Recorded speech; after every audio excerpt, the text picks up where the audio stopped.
Welcome back. You're watching us here on Mad About Markets. We're tracking the Indian sleep industry. Now, as always, let's talk about the yays and mays of the Indian sleep industry. We start with yays, and the biggest yay, of course, is the number of sleepers that we have. I mean, we have 130 crore Indians. So, I mean, that's a big yay, ain't it? And that's 80% of the market right there. I take that point, but you know, the logistic cost because of a huge mattress transportation, that is a big cost for the industry to reckon with, and that's often holding back some of the players from expanding a lot. But not only are there a lot of people, there are a lot of people who are actually moving separate houses. I mean, we see a lot of family nuclearization, etc. So if that were to happen, then more houses, more beds required, more guest rooms required, and more sleep industry material. Sure, and that's why a lot of new players are waking up to the opportunity. They're using tech, they're using innovative products to enter this market, which is displacing some of the established players. Enough about the macros. Let's talk about individuals. Everyone's increasingly aware of how important sleep is for them. True. So they are willing to invest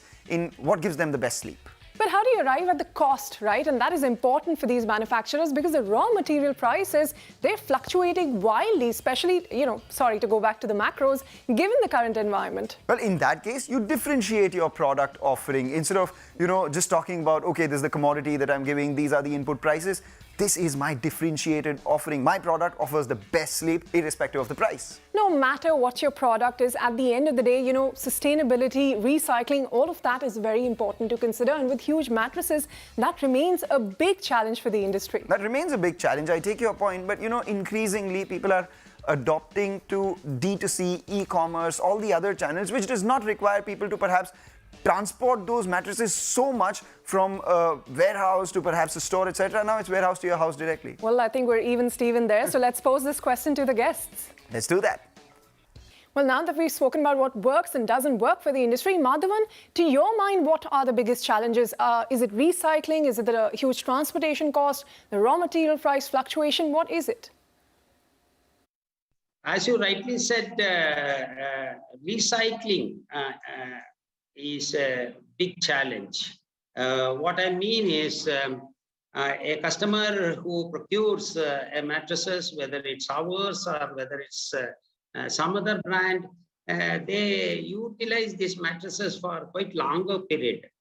See, the average lifespan of a good mattresses is not more than about 4 to 5 years. Though we give a larger warranty, for instance, there are products with us which we give a warranty of closer to about 10 years, starts from 5 years. All said and done, a healthy mattresses remains for about 4 to 5 years. This we need to educate to the customers, it's an investment. So he should invest in mattresses and change his mattresses once a while, at least about 4 to 5 years. If this trend is got into the mindset of customers, I think the business gets literally well. Well, Chaitanya, the other challenge is the challenge of competition, because on the one hand, you have organized players, unorganized players, and that you have D2C players, some established players. How do you compete? I think the main way to compete against traditional players for us is that we, as a D2C company, are D2C in every facet of our life, which means we listen to our consumers on a daily basis, as opposed to a large company which engages a research agency once in a few years. The second big thing is technological innovation. Because we listen to consumers on a daily basis, we know what they like and what they don't like, and we are able to bring the best scientific research from across the country, across the world, into our products through our R&D labs. And the third biggest thing is that we are able to engage with our customers post-sales. We call them and explain the value of the products, how to extend the life of the products, how to take care of the hygiene of the products, all of those things as a value-added service post-sales, which again, traditional players which work with 3 or 4 middlemen are not able to do. So it's not that these companies are incompetent. They're very, very respected, very, very innovative companies which have existed for many decades. It's just that the world has changed where customers expect a much faster feedback loop and much more responsiveness from the brand. Okay, time now for the bigger question, and that is, what is it going to take to wake up the sleep industry? Priyanka, you as a startup player, your thoughts first, and then Mohan Raj, of course, you should chip in. Absolutely. It's all, if you see, it's already being shaken up, right? A lot of new age brands are coming in. As I said, I think we need to focus a lot on products and the quality of products and the innovation we are bringing in, right?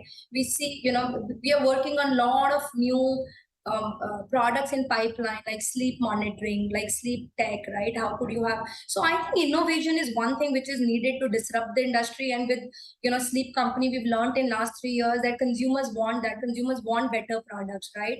In this industry, quality of products, quality of comfort is becoming a bigger driver than really the price point. So I think that's really, really needed to shake up the industry. Second is, as you said, this industry is very, very unbranded, fragmented, right? The distribution channels are very inefficient today. You have distributors, you have retailers, very, very high margins, right? And I think that needs to change. So as more brands start selling direct to consumers and you see inefficiencies getting reduced, I think that's what's going to change the industry and, make us more closer to developed countries. I would say, all of us have gone through the pandemic, and I think realizing that sleep is very, very important. I know there was a time even when I was small, sleep was considered to be lazy. So my, take on this is everyone should understand the importance of a good sleep. And I think you won't get a good sleep if you don't sleep on a good surface in a good environment. So beyond mattresses, we are also, educating a consumer on various aspects they should really, keep a watch on so that they can get a very good night's sleep. And that's very important. So I would say that, all of us realizing the importance of sleep and investing in a good product, and maybe as an industry finding a solution to, the old mattresses, how do we discard it and ensure there is less minimal damage to the environment? I think these are few things which as an industry we should be working for. And as a consumer, I would say the consumer should be thinking about and not, considering that to sleep for 6 to 8 hours in a day is to be lazy. I think it's about, staying fit and healthy. All right, Mohan Raj, thanks a lot for that. In fact, on that note, we'll thank Priyanka and all the gentlemen for joining in and talking us through the sleep market and the importance and the economic size of that as well. With that, Ritu, it's curtains on this season of Mad About Markets. Yes, it is, but we will be back soon. So in the meantime, you catch up on some sleep. After a short nap.